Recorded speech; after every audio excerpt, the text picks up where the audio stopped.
Histoire extraordinaire, écrite par Edgar Allan Poe, traduction par Charles Baudelaire, lu par Équilivre, livre audio. Double assassinat dans la rue Morgue. Quelle chanson chantaient les sirènes? Quel nom Achille avait-il pris quand il se cachait parmi les femmes? Questions embarrassantes, il est vrai, mais qui ne sont pas situées au-delà de toute conjecture. Sir Thomas Browne. Les facultés de l'esprit qu'on définit par le terme analytique sont en elles-mêmes fort peu susceptibles d'analyse. Nous ne les apprécions que par leurs résultats. Ce que nous en savons, entre autres choses, c'est qu'elles sont pour celui qui les possède à un degré extraordinaire une source de jouissance des plus vives. De même que l'homme fort se réjouit dans son aptitude physique, se complaît dans les exercices qui provoquent les muscles à l'action, de même l'analyse prend sa gloire dans cette activité spirituelle dont la fonction est de débrouiller. Il tire du plaisir même des plus triviales occasions qui mettent ses talents en jeu. Il raffole des énigmes, des rébus, des hiéroglyphes. Il déploie dans chacune des solutions une puissance de perspicacité qui, dans l'opinion vulgaire, prend un caractère surnaturel. Les résultats habilement déduits par l'âme même et l'essence de sa méthode ont réellement tout l'air d'une intuition. Cette faculté de résolution tire peut-être une grande force de l'étude des mathématiques, et particulièrement de la très haute branche de cette science, qui fort improprement et simplement en raison de ses opérations rétrogrades a été nommée l'analyse, comme si elle était l'analyse par excellence. Car en somme, tout calcul n'est pas en soi une analyse. Un joueur d'échecs, par exemple, fait fort bien l'un sans l'autre. Il suit de là que le jeu d'échecs, dans ses effets sur la nature spirituelle, est fort mal apprécié. Je ne veux pas écrire ici un traité de l'analyse, mais simplement mettre en tête d'un récit passablement singulier quelques observations jetées tout à fait à l'abandon, et qui lui serviront de préface. Je prends donc cette occasion de proclamer que la haute puissance de la réflexion est bien plus activement et plus profitablement exploitée par le modeste jeu de dames que par toute la laborieuse futilité des échecs. Dans ce dernier jeu, où les pièces sont douées de mouvements divers et bizarres et représentent des valeurs diverses et variées, la complexité est prise, erreur fort commune, pour de la profondeur. L'attention y est puissamment mise en jeu. Si elle se relâche d'un instant, on commet une erreur, d'où il résulte une perte ou une défaite. Comme les mouvements possibles sont non seulement variés, mais inégaux en puissance, les chances de pareilles erreurs sont très multipliées. Et dans 9 cas sur 10, c'est le joueur le plus attentif qui gagne, et non pas le plus habile. Dans les dames, au contraire, où le mouvement est simple dans son espèce et ne subit que peu de variations, les probabilités d'inadvertance sont beaucoup moindres, et l'attention n'étant pas absolument et entièrement accaparée, tous les avantages remportés par chacun des joueurs ne peuvent être remportés que par une perspicacité supérieure. Pour laisser là ces abstractions, supposons un jeu de dames où la totalité des pièces soit réduite à 4 dames, et où naturellement il n'y ait pas lieu de s'attendre à des étourderies.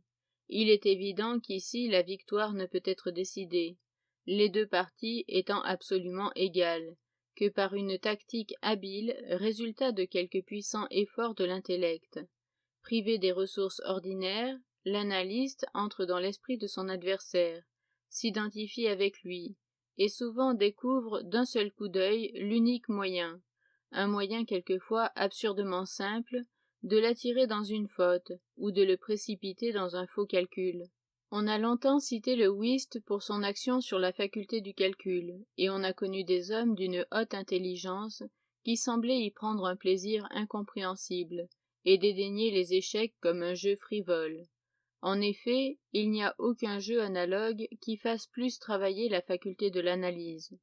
Le meilleur joueur d'échecs de la chrétienté ne peut guère être autre chose que le meilleur joueur d'échecs, mais la force au whist implique la puissance de réussir dans toutes les spéculations, bien autrement importante où l'esprit lutte avec l'esprit.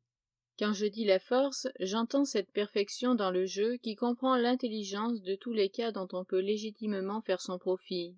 Ils sont non seulement divers, mais complexes, et se dérobe souvent dans des profondeurs de la pensée absolument inaccessibles à une intelligence ordinaire. Observer attentivement, c'est se rappeler distinctement, et à ce point de vue, le joueur d'échecs, capable d'une attention très intense, jouera fort bien au whist, puisque les règles de Hoyle, basées elles-mêmes sur le simple mécanisme du jeu, sont facilement et généralement intelligibles. Aussi, avoir une mémoire fidèle et procéder d'après le livre sont des points qui constituent pour le vulgaire le summum du bien joué. Mais c'est dans les cas situés au-delà de la règle que le talent de l'analyste se manifeste. Il fait en silence une foule d'observations et de déductions. Ses partenaires en font peut-être autant. Et la différence d'étendue dans les renseignements ainsi acquis ne gît pas tant dans la validité de la déduction que dans la qualité de l'observation. L'important, le principal, est de savoir ce qu'il faut observer. Notre joueur ne se confine pas dans son jeu, et bien que ce jeu soit l'objet actuel de son attention, il ne rejette pas pour cela les déductions qui naissent d'objets étrangers au jeu. Il examine la physionomie de son partenaire, il la compare soigneusement avec celle de chacun de ses adversaires. Il considère la manière dont chaque partenaire distribue ses cartes. Il compte souvent, grâce au regard que laissent échapper les joueurs satisfaits, les atouts et les honneurs, un à un. Il note chaque mouvement de la physionomie à mesure que le jeu marche, et recueille un capital de pensées dans les expressions variées de certitude, de surprise, de triomphe ou de mauvaise humeur. À la manière de ramasser une levée, il devine si la même personne en peut faire une autre dans la suite. Il reconnaît ce qui est joué par feinte à l'air, dont c'est jeté sur la table. Une parole accidentelle, involontaire, une carte qui tombe, ou qu'on retourne par hasard, qu'on ramasse avec anxiété ou avec insouciance. Le compte des levées et l'ordre dans lequel elles sont rangées, l'embarras, l'hésitation, la vivacité, la trépidation, tout est pour lui symptôme, diagnostic, tout rend compte de cette perception, intuitive en apparence, du véritable état des choses. Quand les 2 ou 3 premiers tours ont été faits, il possède à fond le jeu qui est dans chaque main, et peut dès lors jouer ses cartes en parfaite connaissance de cause, comme si tous les autres joueurs avaient retourné les leurs. La faculté d'analyse ne doit pas être confondue avec la simple ingéniosité, car pendant que l'analyste est nécessairement ingénieux, il arrive souvent que l'homme ingénieux est absolument incapable d'analyse. La faculté de combinaison ou constructivité, à laquelle les phrénologues, ils ont tort selon moi, assignent un organe à part en supposant qu'elle soit une faculté primordiale, apparue dans des êtres dont l'intelligence était limitrophe de l'idiotie, assez souvent pour attirer l'attention générale des écrivains psychologistes.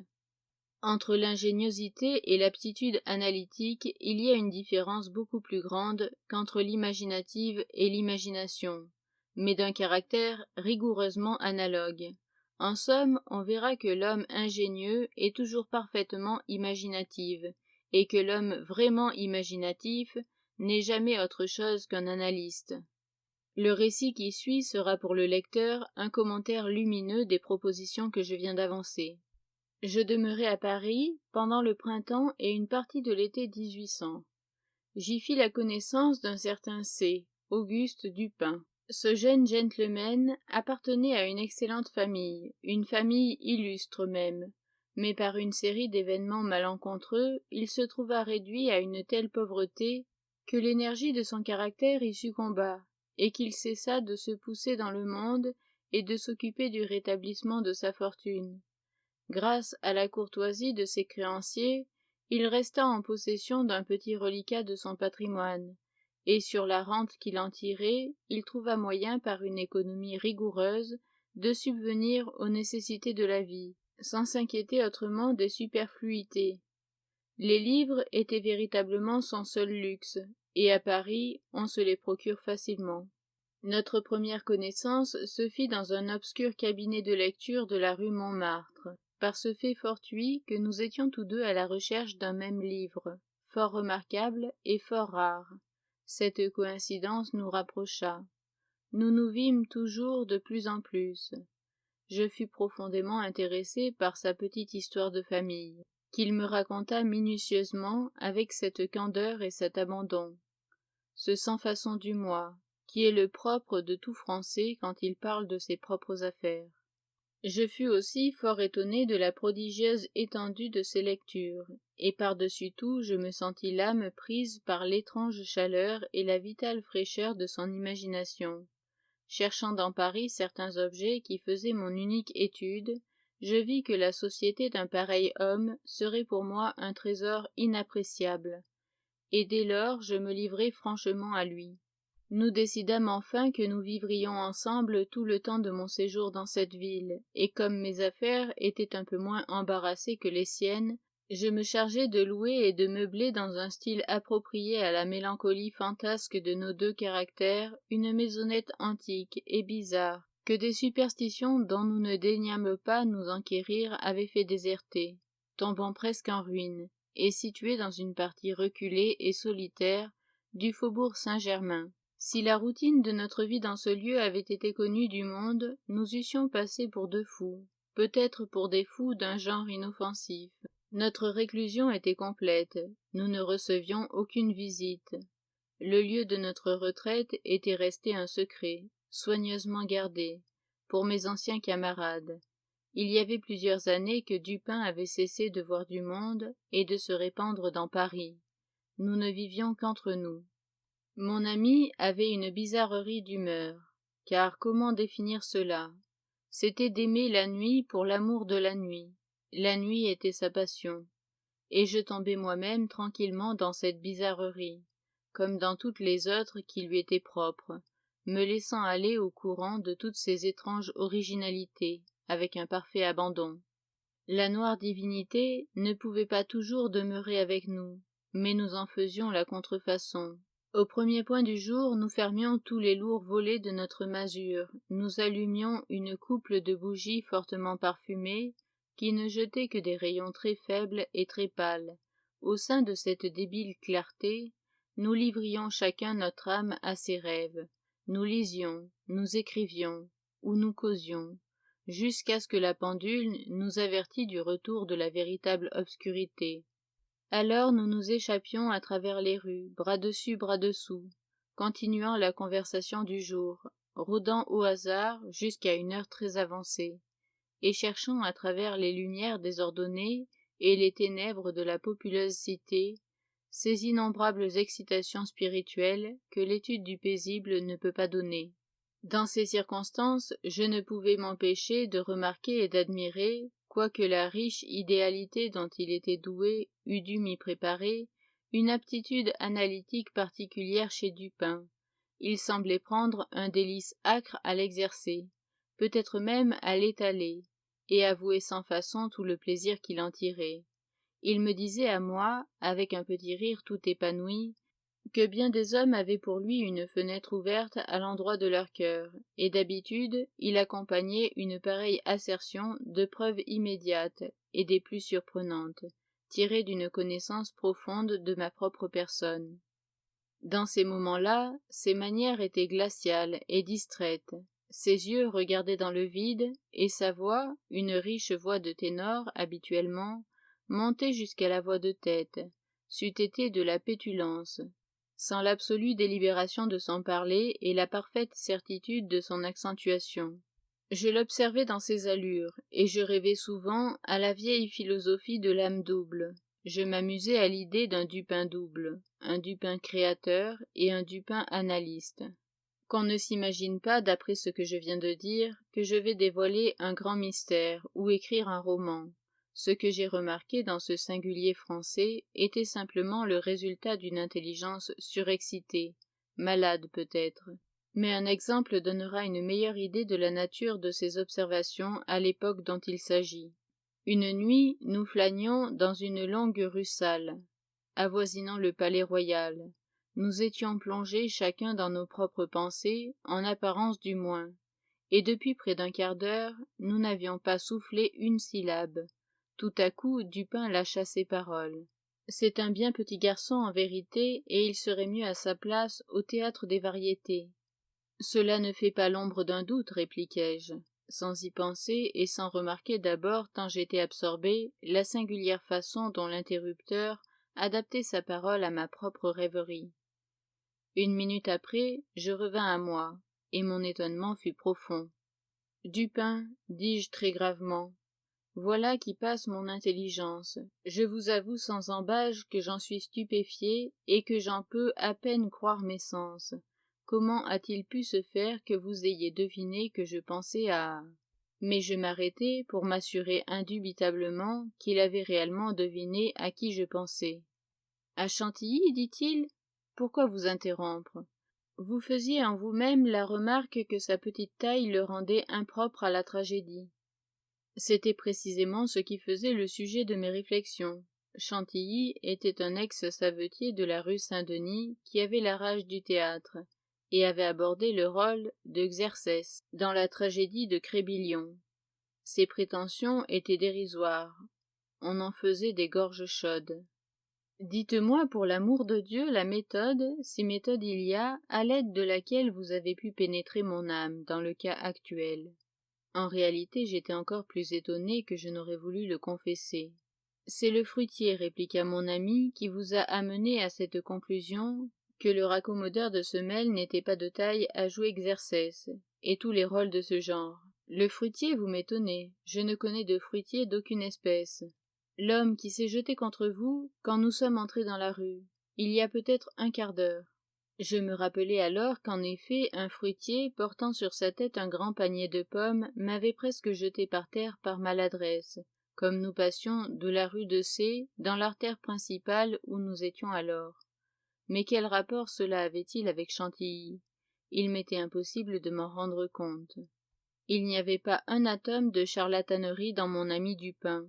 Je vais vous expliquer cela, dit-il, et pour que vous puissiez comprendre tout très clairement, nous allons d'abord reprendre la série de vos réflexions depuis le moment dont je vous parle jusqu'à la rencontre du fruitier en question. Les anneaux principaux de la chaîne se suivent ainsi: Chantilly, Orion, le docteur Nichols, Épicure, la stéréotomie, les pavés, le fruitier. Il est peu de personnes qui ne se soient amusées à un moment quelconque de leur vie à remonter le cours de leurs idées et à rechercher par quel chemin leur esprit était arrivé à de certaines conclusions. Souvent cette occupation est pleine d'intérêt, et celui qui l'essaye pour la première fois est étonné de l'incohérence et de la distance immense, en apparence, entre le point de départ et le point d'arrivée. Qu'on juge donc de mon étonnement quand j'entendis mon Français parler comme il l'avait fait, et que je fus contraint de reconnaître qu'il avait dit la pure vérité. Il continua. Nous causions de chevaux, si ma mémoire ne me trompe pas, juste avant de quitter la rue C. Ce fut notre dernier thème de conversation. Comme nous passions dans cette rue-ci, un fruitier, avec un gros panier sur la tête, passa précipitamment devant vous, vous jeta sur un tas de pavés amoncelés dans un endroit où la voie est en réparation. Vous avez mis le pied sur une des pierres branlantes. Vous avez glissé. Vous vous êtes légèrement foulé la cheville. Vous avez paru vexé, grognon. Vous avez marmotté quelques paroles. Vous vous êtes retourné pour regarder le tas, puis vous avez continué votre chemin en silence. Je n'étais pas absolument attentif à tout ce que vous faisiez, mais pour moi l'observation est devenue, de vieille date, une espèce de nécessité. Vos yeux sont restés attachés sur le sol, surveillant avec une espèce d'irritation les trous et les ornières du pavé, de façon que je voyais bien que vous pensiez toujours aux pierres, jusqu'à ce que nous eussions atteint le petit passage qu'on nomme le passage Lamartine, où l'on vient de faire l'essai du pavé de bois. Un système de blocs unis et solidement assemblés. Ici, votre physionomie s'est éclaircie. J'ai vu vos lèvres remuer et j'ai deviné, à n'en pas douter, que vous vous murmuriez le mot stéréotomie, un terme appliqué fort prétentieusement à ce genre de pavage. Je savais que vous ne pouviez pas dire stéréotomie sans être induit à penser aux atomes, et de là aux théories d'Épicure. Et comme, dans la discussion que nous eûmes, il n'y a pas longtemps à ce sujet, je vous avais fait remarquer que les vagues conjectures de l'illustre grec avaient été confirmées singulièrement, sans que personne y prît garde, par les dernières théories sur les nébuleuses et les récentes découvertes cosmogoniques, je sentis que vous ne pourriez pas empêcher vos yeux de se tourner vers la grande nébuleuse d'Orion. Je m'y attendais certainement. Vous n'y avez pas manqué, et je fus alors certain d'avoir strictement emboîté le pas de votre rêverie. Or, dans cette amère boutade sur Chantilly qui a paru hier dans le musée, l'écrivain satirique, en faisant des allusions désobligeantes au changement de nom du savetier quand il a chaussé le cothurne, citait un vers latin, dont nous avons souvent causé. Je veux parler du vers perdidit antiquum litera prima sonum. Je vous avais dit qu'il avait trait à Orion, qui s'écrivait primitivement Urion, et à cause d'une certaine acrimonie mêlée à cette discussion, j'étais sûr que vous ne l'aviez pas oublié. Il était clair dès lors que vous ne pouviez pas manquer d'associer les deux idées d'Orion et de Chantilly. Cette association d'idées, je la vis au style du sourire qui traversa vos lèvres. Vous pensiez à l'immolation du pauvre savetier. Jusque-là, vous aviez marché courbé en deux, mais alors je vous vis vous redresser de toute votre hauteur. J'étais bien sûr que vous pensiez à la pauvre petite taille de Chantilly. C'est dans ce moment que j'interrompis vos réflexions pour vous faire remarquer que c'était un pauvre petit avorton que ce Chantilly, et qu'il serait bien mieux à sa place au théâtre des variétés. Peu de temps après cet entretien, nous parcourions l'édition du soir de la Gazette des Tribunaux, quand les paragraphes suivants attirèrent notre attention. Double assassinat des plus singuliers. Ce matin, vers 3 heures, les habitants du quartier Saint-Roch furent réveillés par une suite de cris effrayants, qui semblaient venir du 4e étage d'une maison de la rue Morgue, que l'on savait occupée en totalité par une dame d'Espaneil et sa fille, mademoiselle Camille l'Espaneil. Après quelques retards causés par des efforts infructueux pour se faire ouvrir à l'amiable, la grande porte fut forcée avec une pince, et 8 ou 10 voisins entrèrent, accompagnés de 2 gendarmes.